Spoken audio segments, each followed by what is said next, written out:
every 30 hours, the world gets a new billionaire.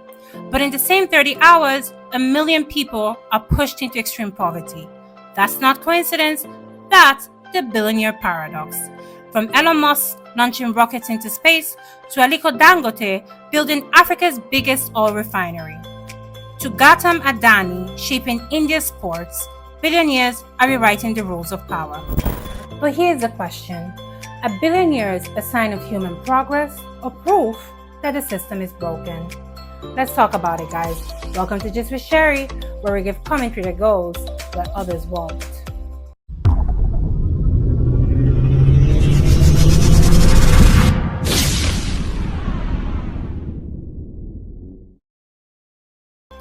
Let's rewind. The term billionaire did not even exist until the late 1980s.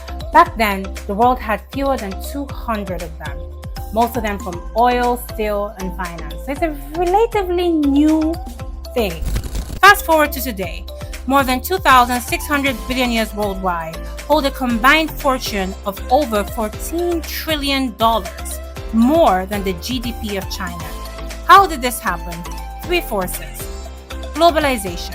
Free trade allowed fortunes to spread across borders. Technology. The internet, software, and now AI creating companies worth trillions almost overnight. Financialization. A global system that rewards speculation and monopolies as much as innovation. So in other words, the billionaire term is a modern thing. One that, as it grew, inequality exploded. Disclaimer here. I am not against capitalism. I actually support capitalism because I support innovation, and I think if you better yourself and you invest in yourself and you work hard and you become a billionaire, kudos to you. I'm not against it. I'm only against capitalism that exploits the middle class, because the middle class is the backbone of every economy. Who are the billionaires? Elon Musk, worth over $200 billion. He's considered by many to be a visionary innovator. Tesla revolutionized electric cars. SpaceX dreams of Mars.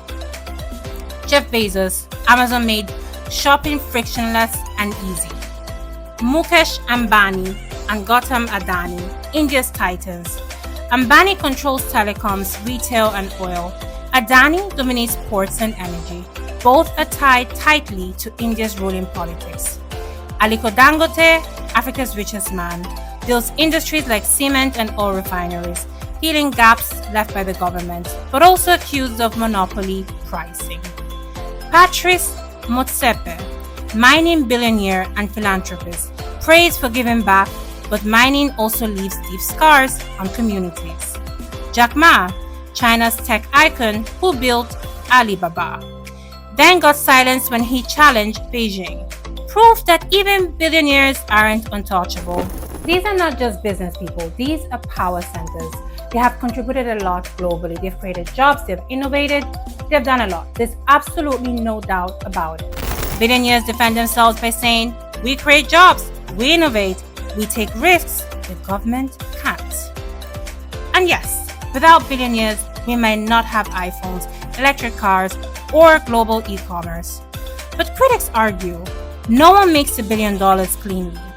Billionaires rely on tax loopholes, cheap labor, and monopolies. For every space rocket launched, there are thousands of underpaid workers keeping the machine going. Here's the paradox. The worth of a single billionaire is more than the GDP of a small nation. Citizens are still struggling, while one person is worth more than the entire country. Money buys influence, and billionaires know it. In India, Ambani and Adani are so close to political leaders that critics call them shadow states. In Africa, billionaires sometimes replace governments in providing jobs, infrastructure, even healthcare. But that raises a dangerous question. If the billionaire fills the gap, what's left for democracy? In China, the state reigned in billionaires like Jack Ma, showing that the Communist Party, not the billionaire class, runs the show. Everywhere, billionaires and politics are intertwined. This is a very common phenomenon in every country. I personally do not like it because guess what? Oftentimes, what is in the best interest of a billionaire is not always in the best interest of the many. And if you're really talking about preserving democracy, in countries that practice democracy, obviously, I think it's very important to make sure that such relationships between billionaires and politics are regulated. In other words, have transparency, do not go against any kind of form of democracy, blah, blah, blah, because we want to make sure that the people's voices are the ones being heard and represented and not just the voices of the billionaires. This is not just about MD, it's about survival. The Oxfam 2023 report said, during the pandemic, billionaire wealth rose by 2.7 billion per day, while 160 million people fell into poverty. Some activists argue billionaires should not exist at all, that extreme wealth is incompatible with democracy. Others say we need them to innovate, to push boundaries, to fund philanthropy. Like I said before, I think billionaires should exist. Why not? Do your thing. If you become a billionaire from it, I'm happy for you. Philanthropy, however, is not fair taxation. Okay? You, for me, as far as I'm concerned, as a billionaire, should still pay your fair share of taxes just like I do, just like the rest of us do. And the fact that you're providing jobs and you're doing a lot of philanthropy does not replace the fact that you still need to pay your taxes. My opinion. So where does this go? In the US, calls for wealth taxes grow louder. In Europe, billionaires face stricter regulation. In India and Africa, billionaires rise as governments struggle, making them both heroes and villains.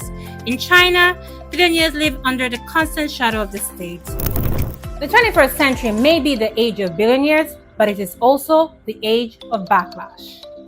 So here's the question. Is the rise of billionaires proof that capitalism works, rewarding innovation and ambition? Or is it proof that capitalism is broken, rewarding monopolies while billions remain poor? Do billionaires build nations or just build themselves? I want to hear from you. What do you think? Drop your comments in the comment section, your opinions, respectfully. As you all know, the episode never just ends here. It always continues in the comment section where we all get to share different views. I love to read them. I love to reply. So please do that. I want to hear from you. And I want to thank you again for tuning in today. Please share, like, and subscribe. See you next time. God bless you. Wish you everything you wish yourself and some. Thank you, guys.